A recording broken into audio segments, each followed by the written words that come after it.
지난 금요일 오전까지만 해도 시장은 연방준비제도의 금리 인상 가능성을 50%로 점치고 있었습니다. 하지만 월요일 오후 그 수치는 2.2%로 급락했습니다. 이러한 리프라이싱은 유가가 하락했기 때문에 일어난 것이 아닙니다. 브렌트유는 여전히 배럴당 113달러 부근에서 거래 중이었고 전미 평균 가솔린 가격은 2022년 러시아의 우크라이나 침공 이후 최고치인 3.99달러를 기록했습니다. 전 세계 석유의 20%가 통과하는 호르무즈 해역도 사실상 봉쇄된 상태였습니다. 즉, 공급 쇼크 측면에서는 변한 것이 아무것도 없었습니다. 변화의 시작은 하버드 대학교에 등장한 제롬 파월 연준 의장의 발언 한마디였습니다. 지난 몇 주 동안 월스트리트에는 구체적인 공포가 확산하고 있었습니다. 그 논리는 이랬습니다. 3월 한 달 동안에만 유가가 50% 폭등했는데 이는 1990년 걸프전 이후 최대 월간 상승폭입니다. 이 사태가 터지기 전부터 이미 인플레이션은 연준의 목표치보다 1%포인트 높은 3%대에서 내려오지 않고 있었습니다. 만약 에너지 가격 상승이 근원 인플레이션 기대치로 전이된다면 연준은 금리 인상 외에 선택지가 없을 것이라는 분석이 지배적이었습니다. 베런스와 블룸버그가 이 문제를 다뤘고 소시에테 제네랄은 후티 반군이 바브엘만데브 해협을 폐쇄할 경우 4월 브렌트유가 125달러를 넘어 150달러까지 치솟을 수 있다는 보고서를 냈습니다.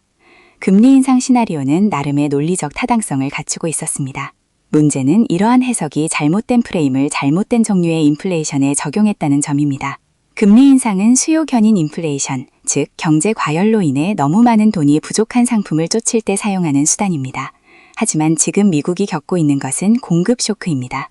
에너지 가격이 오르는 것은 소비자가 돈을 더 많이 써서가 아니라 물리적인 병목 현상으로 인해 전 세계 석유 공급량의 20%가 증발했기 때문입니다.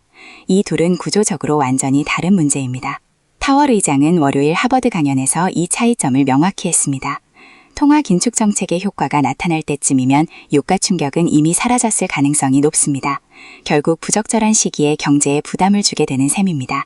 쉽게 말해 지금 금리를 올리는 것은 인플레이션 대응에는 늦고 차기 경기 침체 문제에는 너무 이른 대응이 된다는 뜻입니다. 연준의 과거 기록도 이를 뒷받침합니다. 1973년 오일 쇼크와 1979년 이란 혁명 당시 성급한 긴축은 공급 쇼크를 해결하지 못한 채 경기 침체만 심화시켰습니다. 수십 년간 연준의 원칙으로 자리 잡은 교훈은 공급 주도의 물가 급등은 일시적 요인으로 간주하고 정책 여력을 보존하는 것입니다. 시장은 잠시 이 교훈을 잊고 있었습니다. 더 정확히 말하자면 장기화된 전쟁과 치솟는 기름값 그리고 선거철을 앞두고 연준이 통제를 잃었다는 내러티브가 결합하면서 투자자들이 정통 통화 이론을 잠시 접어두고 금리 인상을 기정사실로 받아들였던 것입니다. 그렇다면 올바른 프레임을 적용했을 때 무엇이 달라질까요? 첫째, 금리 인하의 길이 좁게나마 다시 열립니다. 월요일 채권 트레이더들은 2026년 최소 한 차례의 금리 인하 가능성을 가격에 반영하기 시작했습니다.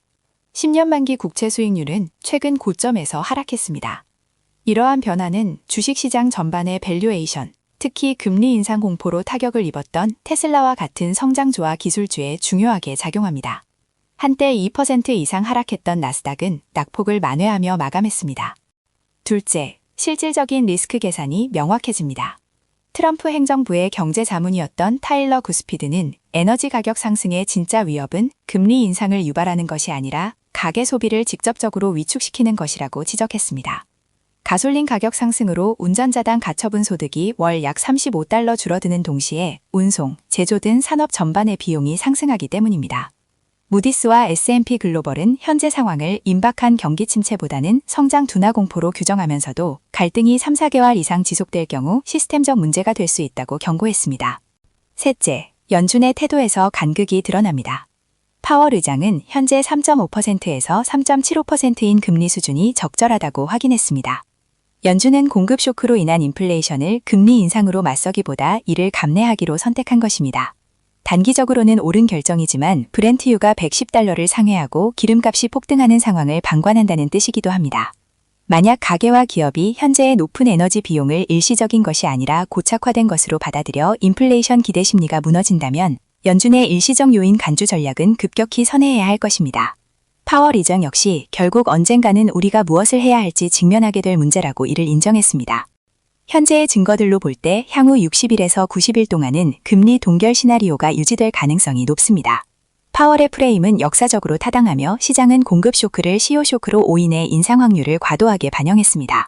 브렌트유가 120달러 아래에서 안정되고 호르무즈 해협이 부분적으로라도 재개방된다면 인플레이션 기대치는 안정되고 연준은 동결 기조를 유지할 것입니다. 이것이 기본 시나리오입니다. 하지만 이는 분쟁이 크게 확산되지 않는다는 전제하에 유효합니다. 만약 미 국방부가 이란 내 지상작전을 확인하거나 호티 반군이 바브엘만 대부 해협을 완전히 폐쇄하거나 트럼프 측이 하르그섬 타격을 주장하며 갈등을 고조시킨다면 유가는 150달러를 향할 것이고 모든 계산은 달라집니다. 브렌트유 150달러 시대에는 일시적 무시 전략이 정치적, 경제적으로 불가능해집니다. 연준은 공격 쇼크로 인한 침체와 긴축으로 인한 침체 중 하나를 선택해야 하는 가혹한 상황에 놓이게 될 것입니다.